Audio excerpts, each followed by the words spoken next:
Hi, it's Dwyer, gamblersadvisory.com. Remember, the opinion you should follow should be your own. Just consider this video to be a second opinion from a complete stranger online.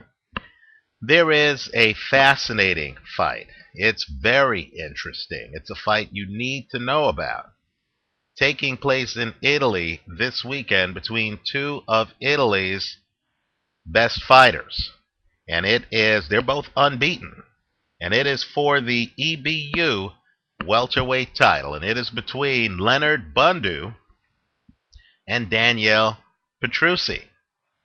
Now, I'm always on the hunt for interesting fights. I'm always on the hunt to find out about talented fighters who, for whatever reason, aren't getting the spotlight and deserve a deeper look. I think both of these guys fall in that category. Let's talk about it. Both of these guys are 5'6.5", right? Leonard Bundu is a southpaw who, following the latest trend in boxing, right, following the example of people like Ryan Rhodes, Andre Durrell, Andre Ward, James DeGale, Bundu likes to switch seamlessly between fighting southpaw and fighting orthodox. His calling card is his energy level, right? He's always coming forward. He's always throwing punches from start to finish, and he's unrushed. In other words, there isn't an urgency in his punch throwing. He literally is just coming forward. He is persistent. He's always throwing punches. Here's what I don't like. He comes in.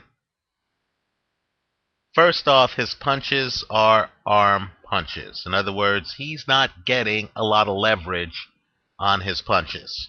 That's why he only has 7 KOs in more than 20 fights, right? He's an arm puncher. While he hits you a lot, he's not hurting you a lot. The other problem I have with him is he comes in and he stands a little bit too upright. Right? I like fighters who know how to use their height or lack of height to their advantage. Right? There's no mystery with Leonard Bundu. He comes in looking 5'6.5". Right? He doesn't bend down. He doesn't force you to bend over. He doesn't have you reaching to hit him. He's right there in front of you. In other words, this is tough. This is tough man fighting. I'm throwing punches. Here I am. Let's duke it out. You're not going to be able to outlast me.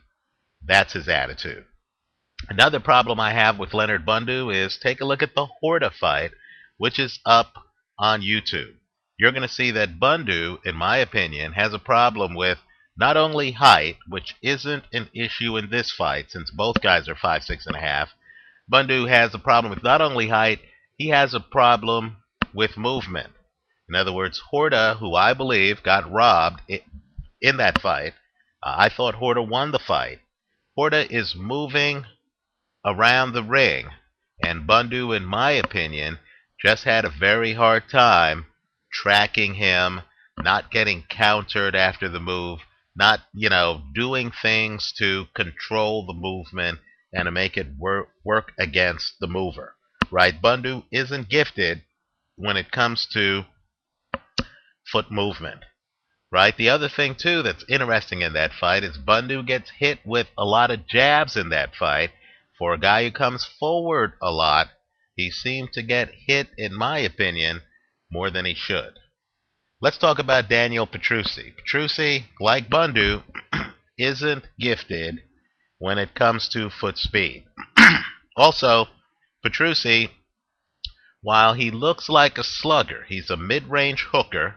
And while he's throwing punches that look like they have a lot of leverage, when you look at his knockout percentage, it's not that high. I believe he's fought 28 fights. He only has 10 knockouts.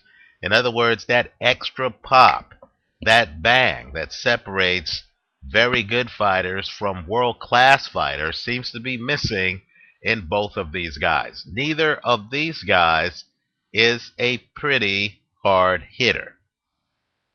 But I actually like Petrucci in this fight. I'm going with Petrucci because I feel Petrucci bends at the waist. He's the guy who's in front of you, but he's not in front of you. In other words, he's not using lateral movement to avoid your punches.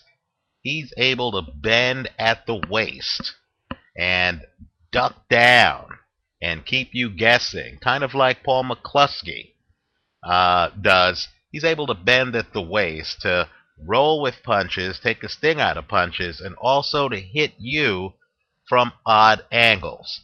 In other words, it looks to me, looking at tape, like many of Petrucci's opponents don't even know the punch is coming because Petrucci starts the punch from way down. Right? This is a hallmark of fighters like Carl Froch. You'll notice Carl Froch often will have his hands below his waist.